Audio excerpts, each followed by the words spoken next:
আল্লাহ পাক রব্বুল আলামিন পবিত্র কোরআনের ভিতরে উল্লেখ করেছেন কি ইন্নামাল মুমিনুনাল্লাযীনা ইযা যুকিরাল্লাহু ওয়াজিলাত কুলুবুহুম। মানুষ যদি আল্লাহর কোরআনকে শুনে কিংবা যদি পড়ে, তিনি যদি বুঝেন, তো ওনার ঈমান বেশি হবে, মজবুত হবে, ওনার অন্তর থরথর করে কেঁপে, ওনার অন্তরটা ভয় ভেদ হবে, চোখ থেকে জল বেরিয়ে আসবে। কিন্তু এখনকার বর্তমানে যুগে আমি কিছু দেখতে পাচ্ছি, অনেক আলিম উলামায়ে কেরামেরা স্টেজে এসে গানের সুরে গাজাল, গান বাজনা, ইয়ারকি, হাসি মজাক, রহস্য, এবং শুধু তা নয়, কত কত মানুষ গান গীত বাজনা এই মানুষকে হাসি রহস্য করছে। কিন্তু আমি একটা হাদিসের কথা আমি আপনারাকে বলছি, একটু ধ্যান দিয়ে শুনবেন। বিশেষ করে আমার মা খালারাকে ছোট করে আমি একটা হাদিস শোনাবো। আপনাদের মতন আল্লাহর নবীর যুগে একজন মেয়ে মানুষ আসলো, এসে বলছেন, নবী গো, আমি আপনার কাছে আসলাম, আল্লাহ পাক রব্বুল আলামিন যেন আমাদেরকে বলেছে, হে মেয়ে জাতি শোনো রে, তোমরা বাড়ির মানুষ, তোমরা বাড়িতে থাকবে, তোমরা এই গ্রাম থেকে ওই গ্রাম যেতে পাবি না, তোমরা হলে মেয়ে মানুষ, তোমাদের যেন পর্দা নশি করতে হবে। আল্লাহর নবী গো, আমি যেন আপনার কাছে আসলাম, আমাদের থেকে ছেলেরা অনেক বেশি বেশি করে তারা নেকি অর্জন করে, আমরা মেয়ে মানুষ বাড়ির ভিতরে থাকে, আমরা যেন কোরআন হাদিস শুনতে পাই না। আল্লাহর নবী গো, আপনার কাছে আসার উদ্দেশ্য হলো, কারণটা হলো, আপনি আমাদের জন্য একটা দিনটাকে, সময়টাকে দিয়ে দেন, ওই দিন আমরা সকলে মেয়ে মানুষগুলো এক জায়গাতে হয়ে আমরা কোরআন এবং হাদিসের কিছু কথাবার্তা শুনব। আল্লাহর নবী মেয়েটার দিকে দেখে বলছে, এত সুন্দর তোমার কথা বললি মা, আমি কিন্তু ইনশাআল্লাহ তোমাকে অমুক দিনে সময় দিলাম, অমুক জায়গাতে আপনাকে আমি কোরআন হাদিসের কথা শোনাবো, আপনারা সকলে এক জায়গাতে জমা হয়ে যাবেন। ওগো আমার মা, ভালো করে শুনবেন, আপনাদের জন্য আমি হাদিসটা নিয়ে আসলাম।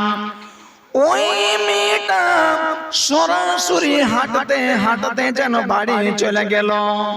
ঠিক অনুরূপ সময় হওয়ার পরে মেয়েটা যেন ওই দিনে সকলে মেয়ে মানুষগুলো যেন এবার এক জায়গাতে এবার উপস্থিত হয়ে গেল, জমা হয়ে গেল।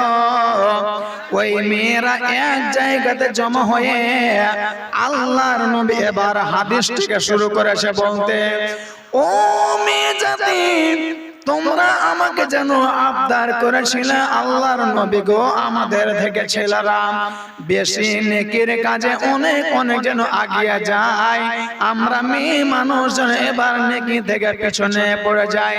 তবে শুনে না আমার মা জননী, তোমাদের মধ্যে কোন আমার মার যদি তিনটা ছোট ছোট কচি কাঁচা বাচ্চা মারা যায়, তোমরা যদি সবর করে নাও, তোমরা যদি ধৈর্য ধরে নাও, তোমরা যদি চোখের পানি অঝর নয়নে যদি তোমরা কান্না না করো, আমি নবী বললাম ওই ছোট ছোট বাচ্চারা কাল কিয়ামতের মাঠে আল্লাহর গেটের জাহান্নামে যেন দারওয়ানের মতো দাঁড় হয়ে যাবে।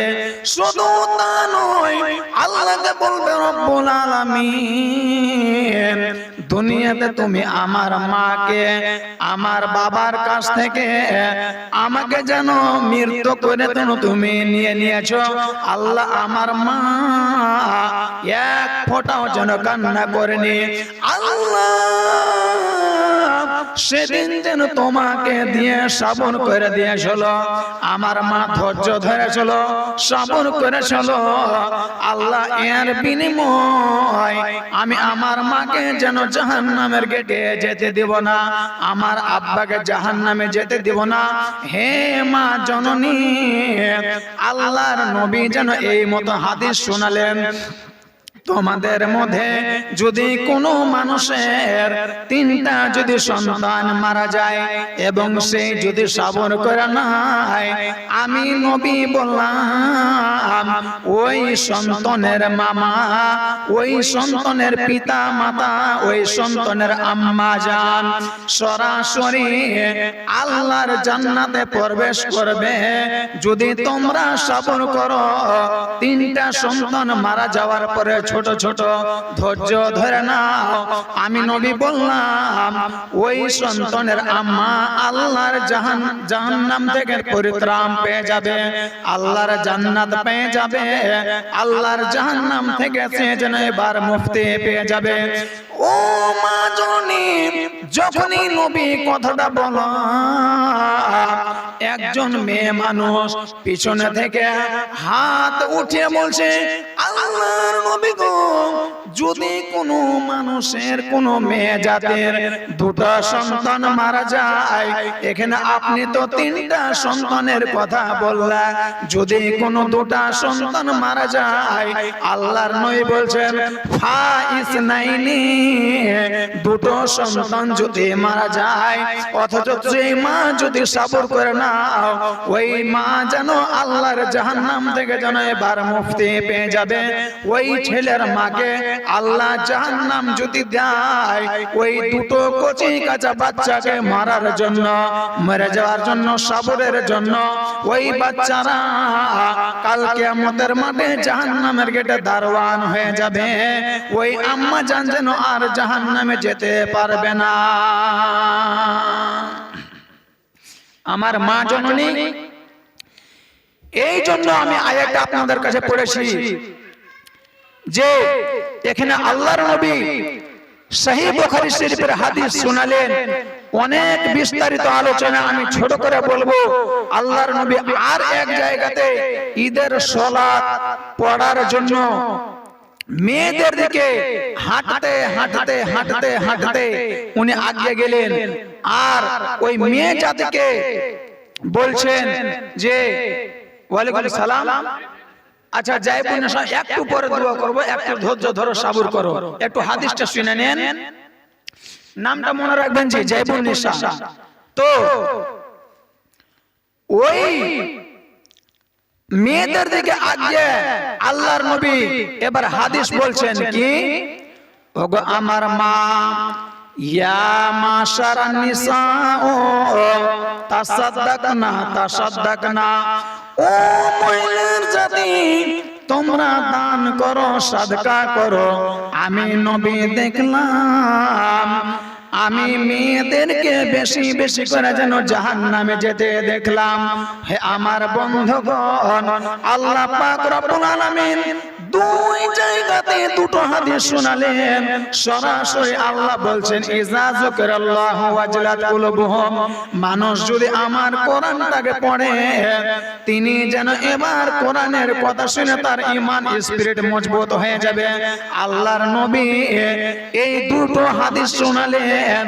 আমার বলার উদ্দেশ্য হলো, কারণ হলো আল্লাহর নবী কোন জায়গাতে সাহাবীরাকে হাসায় রহস্য করলেন, কোন জায়গাতে দান কিসসা কাহিনী বললে, কোন জায়গাতে কোরআন হাদিসের মজাক উড়ালে, আল্লাহর নবী এমন ভাবে ওয়াজ করলেন, কোন জায়গাতে কাহিনী কেসা চুটকিলা যেন এবারে কিছুই বললেন না। কিন্তু এখন বর্তমানে আমি দিনের দিন যেন দেখতে পাচ্ছি আমাদের মতন আলিম ওলামায়ে কেরামরা স্টেজে এসে যেন গান বাজনা রহস্য গীত শুরু করেছে, কোরআন হাদিসকে নিয়ে যেন এবার হাসি মজাক রহস্য করেছে।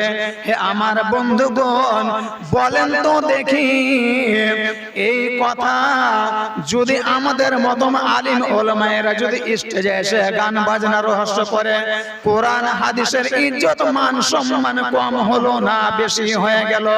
ইজ্জত সম্মান কমলো না বাড়লো, নষ্ট হলো না কি হলো? তো আমার ভাই নানা জান আমাকে বারবার ইশারা করছে যে